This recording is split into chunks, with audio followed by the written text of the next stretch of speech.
Former FCT Minister and Deputy National Secretary of the Opposition All Progressives Congress, Nasir El-Rufai, says he has no doubt at all that President Goodluck Jonathan would clinch the presidential ticket of the PDP, but that the APC would beat the president in the election. In an exclusive interview with TV360, he said the opposition party was praying Jonathan becomes the presidential candidate of the PDP in the 2015 general elections. I don't think Jonathan cannot not run, okay?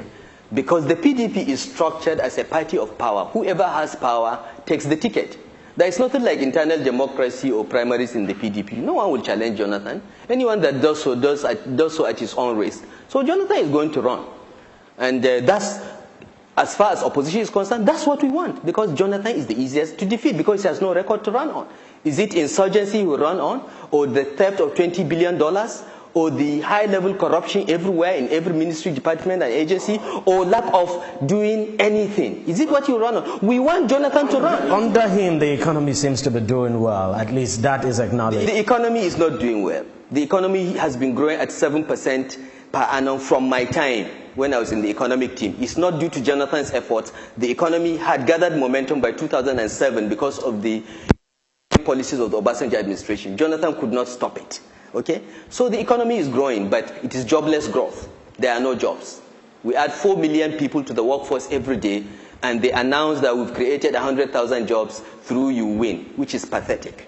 So the economy may be growing on paper, but in your pocket, you know your economy is not growing. Your own personal economy is not growing. So forget all these numbers. What is the reality? What has Jonathan delivered? Electricity? Airports? Supply of petroleum products?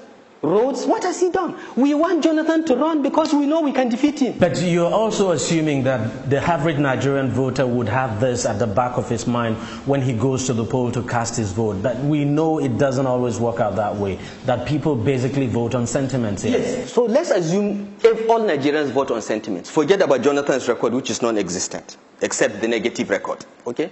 Let's assume all Nigerians vote on sentiments. Tell me, how will Jonathan win? Will Jonathan win Kano based on sentiment, or Lagos? Will he? These are the two largest states. Between Lagos and Kano, there are at least 10 million voters. Will Jonathan get 25% in those states? I doubt it. So how can Jonathan win?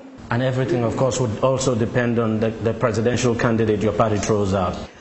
Yes, that matters somewhat. But you know what? We have done a poll. Whichever candidate we put will beat Jonathan by 10 points. You can't say that. We have done a poll. We have done a nationwide poll. We know this as a fact. Okay? As long as whichever candidate, APC versus Jonathan, that's what we polled. APC, anyone in the APC versus Jonathan will defeat him by at least 10% points.